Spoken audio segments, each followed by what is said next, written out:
فوجہ نحو काबा, काबे की तरफ रुख कर दो. तो अगर बाहर हैं तो मस्जिद हराम की तरफ रुख करेंगे, और अगर अंदर हैं मस्जिद हराम के तो काबे की तरफ रुख करेंगे. अब कई लोग ये समझते हैं कि वेस्ट की तरफ, जैसे इंडिया से ये तरफ से जो किबला है मगरिब वेस्ट की तरफ होता है, लेकिन ये नहीं भूलना चाहिए कि जो काबे के वेस्ट पर है उनके लिए किबला मशरिक यानी ईस्ट की तरफ होता है. एक बार हज के सफर में मेरे साथ हुआ था कि कहीं पर रुके तो लोगों ने कहा किबला किस तरफ है, तो इंडिया के जो लोग थे उनका यह कहना था काबा तो सिर्फ वेस्ट की तरफ होता है. लेकिन यह भी तो देखना होगा, अगर आप काबे के वेस्ट पर हो, काबे से मगरिब की तरफ जा चुके हो, तो आपको मशरिक की तरफ, ईस्ट की तरफ जाना होगा. तो यह बात भी इंपॉर्टेंट है. यह हो गया पॉइंट नंबर 5. छठी और आखिरी शर्त, और वो है नियत. अल्लाह के रसूल मोहम्मद सल्लल्लाहु अलैहि वसल्लम ने फरमाया इन्नमल आमालु बिन्नियात, आमाल का दारो मदार नियतों पर होता है. तो अगर नमाज में नियत नमाज की है तो ही तो नमाज होगी. मान लो कोई छोटा सा बच्चा है जो खेल कूद में बस वही किया जा रहा है, उसकी नियत अगर नहीं है नमाज की, तो क्या नमाज होगी? नहीं होगी. वैसे ही अगर कोई बड़ा भी कर ले, वही सेम चीज कर रहा है, लेकिन उसकी नियत नहीं थी नमाज की, तो क्या वो नमाज हुई? वो नमाज नहीं हुई. जैसे मैं आपको एक मिसाल देता हूं. एक सवाल यह आता है कि मान लो कि कोई बारिश में पूरा गीला हो गया, या मान लो स्विमिंग पूल के अंदर गिर गया, तो क्या उसका गुस्ल हो गया? समझो उसके मुंह में नाक में पानी चला गया, क्या उसका गुस्ल हो गया? क्या उसका वुजू हो गया? तो जवाब ये नहीं हुआ, अगर नियत नहीं थी तो. और अगर नियत है तो वुजू और गुस्ल दोनों हो सकता है. अगर सारे जिस्म के आज़ा जो गुस्ल में धुलना चाहिए धुल चुके हैं तो गुस्ल हो जाएगा. नियत पर अमाल का दारो मदार है. तो ये हो गया पॉइंट नंबर 6. अब यहां पे एक सवाल है, बाज लोग क्या करते हैं, नियत जुबान से पढ़ते हैं, यानी नमाज से पहले पूरी नियत जुबान से कहते हैं कि मैं नियत करता हूं 4 रकात फर्ज की वास्ते अल्लाह के, मुंह मेरा काबे शरीफ की तरफ, और अगर इमाम के पीछे हो तो कहेंगे इमाम के पीछे. लेकिन सही बात इस बारे में यह है कि प्यारे नबी मोहम्मद सल्लल्लाहु अलैहि वसल्लम ने यह नहीं सिखाया. उनकी हर छोटी से छोटी तालीम हमें मिलती है, छोटी से छोटी बात हमें मिलती है, लेकिन कहीं भी यह नहीं मिलता कि नमाज में हमें नियत को इस तरह से नमाज से पहले पढ़ना है अपनी जुबान से. और मेरे भाई मेरी बहनें, एक बात हमेशा याद रखिए कि इबादात में कायदा यह है कि जो चीज कुरान और हदीस में आ गई वो फाइनल है. हम उसके बाद उसके ऊपर कोई नई चीज इजाफा बिल्कुल नहीं कर सकते, ऐड नहीं कर सकते, हमें इसकी इजाजत बिल्कुल भी नहीं है. तो जहां पर नबी सल्लल्लाहु अलैहि वसल्लम के कदम रुक गए, हमारे कदम भी उसके पीछे रुक जाएंगे. अगर हम आगे बढ़ेंगे तो नबी सल्लल्लाहु अलैहि वसल्लम ने फरमाया दलाला है ये, कुल्लु बिदअतिन दलाला, हर बिदअत गुमराही है. और नबी सल्लल्लाहु अलैहि वसल्लम ने फरमाया जो इस दीन में कोई ऐसी चीज लाएगा जो साबित हिस्से में से नहीं है, वो चीज रद्द हो जाएगी, रिजेक्ट हो जाएगी. तो ये दीन और इबादत की बात है. इबादत के अंदर क्या हम अपनी तरफ से कोई चीज निकाल सकते हैं? तो नहीं निकाल सकते. आप देखोगे कि नबी सल्लल्लाहु अलैहि वसल्लम ने नहीं किया, सहाबा इकराम ने ये चीज नहीं की, ताबईन ने नहीं की, चारों इमामों से साबित नहीं है. लेकिन फिर भी आज माशरे में अक्सर लोग पूरी नियत जुबान से पढ़ते हैं. हम उन्हें कहते हैं आप अपनी नियत दिल में करो, और वो दिल की नियत अल्लाह ताला बखूबी जानता है. हम लोगों के दिलों की नियतों को नहीं जानते, लेकिन अल्लाह लोगों के दिलों के राजों को जानने वाला है. अल्लाह नियतों को जानता है कि इनकी नियत ईशा की है, ये फजर नहीं पढ़ रहे हैं अभी. अल्लाह ताला को बिल्कुल पता है. और आपकी जब नियत ईशा की है, वो आपकी ईशा की ही नमाज शुमार होगी. तो नमाज पढ़ने में नियत दिल में रखें, फर्ज है, सुन्नत है, जो भी नियत है आपकी दिल में है. और आप खुद सोचो, अगर कहना है तो फिर कहने में जिस तरह से लोग कह रहे हैं मैं इमाम के पीछे हूं, शायद उनकी नियत यह है कि इमाम के पीछे हैं तो सवाब ज्यादा मिलता है, तो वो बता रहे हैं इमाम के पीछे हूं. लेकिन अल्लाह ताला जानते हैं इमाम के पीछे हो आप, अल्लाह ताला बताने की कोई जरूरत नहीं है. अगर ये बताना है फिर तो शायद कोई ये भी कहेगा कि मैं राइट साइड पे हूं, इमाम साहब के राइट साइड पे हूं, मैं सफ के अंदर राइट साइड से तीसरा आदमी हूं, मेरे लेफ्ट पे ये है, राइट पे ये है. ये भी सब बातें आ सकती है. तो सही बात तो ये है, ये नियत पढ़ना हमें नहीं मिलता. ये 6 में से जैसे आप चार्ट में देख सकते हैं, 2 चीजें हैं जो घड़ी जैसी दिख रही है. 2 चीजें घड़ी जैसी दिख रही है. एक तो क्या है, टाइम. एक चीज क्या है, कंपस. कंपस क्या है? कंपस होता है डायरेक्शन के लिए, किबले का रुख देखने के लिए. तो ये 2 को एक साथ में याद कर लीजिए. ये 2 हो गई एक साथ में जो टाइम के जैसी दिख रही है. 3 चीजें आप ये देखिए कि जब हम नजासत का चेक कर रहे हैं बाहर, फिर तहारत का चेक कर रहे हैं अंदर, नापाकी नहीं होनी चाहिए, और फिर हम सतर का चेक कर रहे हैं जिस्म पर. ये 3 कनेक्टेड है. और आखिरी नियत को अलग से याद कर लेते हैं. 6 के 6 उम्मीद करता हूं कि आपको याद हो गई होंगी.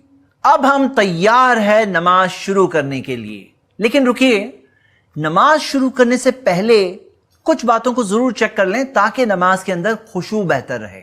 सबसे पहले ये बताओ कि अगर आपको टॉयलेट जाना है, پیشاب یا پاخانہ کے لیے جانا ہے اور جماعت سے نماز پڑھنے کے لیے اقامت ہو چکی ہے، نماز بس کھڑی ہونے والی ہے، تو پہلے کیا کریں گے؟ پہلے نماز پڑھنے جائیں گے یا پہلے ٹوائلٹ جائیں گے؟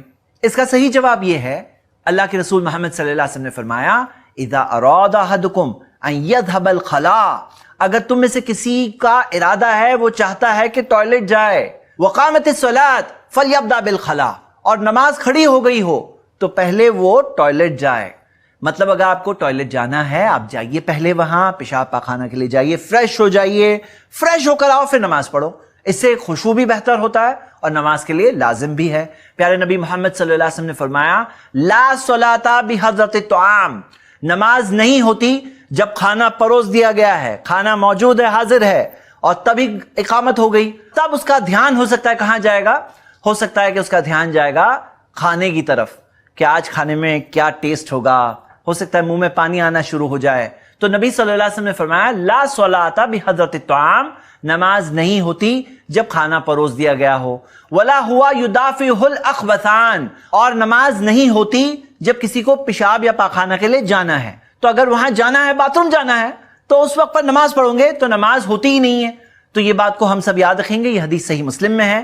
اس سے ہمیں دو باتیں مل چکی ہیں، فرسٹ اگر آپ کو باتھ روم میں جانا ہے تو پہلے وہاں جائیے، فریش ہو جائیے، پھر نماز پڑھیے۔ دوسرا اگر کھانا پروس دیا گیا ہے تو پہلے کھانا کھا لو اچھے سے، پھر نماز پڑھنا ہے انشاءاللہ۔ لیکن ایک بات یہ بھی بتا دوں کہ اگر ایسے روز ہو رہا ہے تو ہم اسے کہیں گے ذرا رکو، کھانے کا ٹائم چینج کر دو، دھیان دو، کبھی ایک بار ہو گیا بات تھی، یہ الگ بات ہے کہ 10 بار بھی ہو گیا اور کھانا پروس دیا گیا ہے تو کھانا ہی کھائیں گے پہلے۔ لیکن روز روز ہو رہا ہے، نماز آپ کی مس ہو رہی ہے، رکعتیں مس ہو رہی ہے، تو کیا یہ صحیح ہے؟ آپ خود سوچئے، نماز کے ٹائم کے حساب سے آپ اپنے کھانے کا ٹائم کو چینج کر دیجئے، ایسا ہونا نہیں چاہیے۔ اسی طرح کچھ تو ایک آئیڈیا لگے کہ مجھے ٹوائلٹ جانا ہے، مجھے اتنا وقت لگتا ہے، باتھ روم میں لائن لگی ہوتی ہے، تو اس حساب سے تھوڑا ایڈوانس میں سٹارٹ کریے انشاءاللہ۔ یہ حدیث بالکل اپنی جگہ پر ہے، اگر ٹوائلٹ جانا ہے تو پہلے آپ ٹوائلٹ ہی جائیں گے، لیکن روز روز مطلب ہمیشہ نماز کے ٹائم پہ آپ ٹوائلٹ میں ہو تو ایسے بھی تو نہیں ہونا چاہیے۔ یہ ہو گئے 2 پوائنٹس۔ تیسرا پوائنٹ، پیارے نبی محمد صلی اللہ علیہ وسلم نے فرمایا لا تصلوا خلف النائم ولا المتحدث، کسی سوئے ہوئے شخص کے پیچھے نماز مت پڑھو، اور 2 بات کرتے ہوئے لوگوں کے پیچھے نماز مت پڑھو۔ مطلب کیا ہے معاملہ کہ 2 لوگ بات کر رہے ہیں، پیچھے آپ نماز پڑھ رہے ہیں، تو پھر کیا ہوگا؟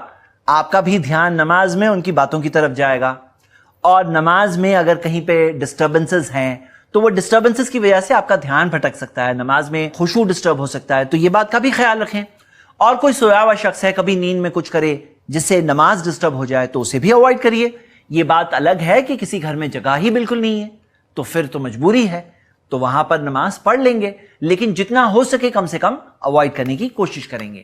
Point number 4، Sutra. اللہ کے رسول محمد صلی اللہ علیہ وسلم نے فرمایا لا تصلی الا الی السوترا، کہ نماز مت پڑھو سوائے سوترے کی طرف، ایک آڑ کی طرف، کوئی آڑ ہونی چاہیے۔ مطلب ہم نماز پڑھ رہے ہیں تو ایسے کھلا ہے، ایسا نہیں ہونا چاہیے، کوئی آڑ ہونی چاہیے، کوئی بیریئر ہونا چاہیے، کوئی سوترا ہونا چاہیے۔ جیسے مثال کے طور پر کوئی دیوار ہو، کوئی پارٹیشن ہو، کوئی چیز ہو۔ بہت ساری مسجدوں میں اس ٹائپ کے سوترا، بیریئر، پارٹیشن کچھ ہوتا ہے جو نماز میں ہمیں سامنے رکھ دینا چاہیے، کوئی بھی آڑ ہو، اور وہ آڑ رکھنا چاہیے۔ اس سے کیا ہوتا ہے؟ اس سے کوئی اگر سامنے سے گزرتا ہے تو ہماری نماز نہیں ٹوٹے گی، نہ ڈسٹرب بھی نہیں ہوگی۔ اللہ کے رسول محمد صلی اللہ علیہ وسلم نے فرمایا اذا وضع احدکم بین یدیہ مثل موخرۃ الرحل، اگر تم میں سے کسی نے اپنے سامنے کوئی ایسی چیز رکھا، موخرۃ الرحل، موخرۃ الرحل کسے کہتے ہیں؟ اونٹ کے اوپر جو سیڈل رکھتے ہیں، کجاوا شاید کہتے ہیں، اور اس کے اندر جو پیچھے کی طرف ایک، جیسے کار کے اندر پیچھے سیٹ ہوتی ہے تو ایسے ایک ٹائپ کا بیک ریسٹ ہوتا ہے، تو اس کی ہائٹ کتنی ہوتی ہے؟ تقریباً 1 ہاتھ ہوتی ہے۔ تو نبی صلی اللہ علیہ وسلم نے کہا اگر اتنا بھی کچھ ہے تمہارے سامنے اور کوئی سامنے سے گزرے تو نبی صلی اللہ علیہ وسلم نے فرمایا کوئی فکر کی بات نہیں، ولا یبالی من مر وراء ذلک، تو اسے فکر نہیں کرنا چاہیے اس کے سامنے سے کون گزرتا ہے۔ اچھا یہ بات بھی بتا دوں کہ بعض لوگ یہ سمجھتے ہیں جیسے کوئی لائن بنا دو یہ بھی سوترا ہے، لائن نہیں ہے۔ کوئی سمجھتا ہے کہ بھئی مصلی ایک رکھا ہوا ہے چھوٹا، وہ سوترا ہے، نہیں، تھوڑا تو اس کی ہائٹ ہونی چاہیے۔ جیسے اس حدیث سے علماء کرام نے کہا ہے کہ کم سے کم 1 ہاتھ تقریباً ہونا چاہیے وہ بیریئر، کیونکہ حدیث کے الفاظ کیا ہے کہ اگر اتنا بھی ہے تو فکر مت کرو، سامنے سے کوئی گزرے اس کے آگے سے تو تمہیں فکر نہیں کرنی چاہیے۔ سوترا رکھنا واجب ہے یا مستحب ہے؟ इस ताल्लुक से उलमा इकराम में इख्तिलाफ है। बाज़ उलमा कहते हैं वाजिब है यही हदीसों को देखकर, लेकिन जो लोग कहते हैं मुस्तहब है उनकी ये हदीस दलील है जो मुस्नद बज़ार में है, हदीस सही सनद से है। इब्न अब्बास रदियल्लाहु अन्हुमा बयान करते हैं अतैतु अना वल फद्ल अला आतिन, मैं और फद्ल बिन अब्बास हम आए अला आतिन, एक सवारी के ऊपर थे हम,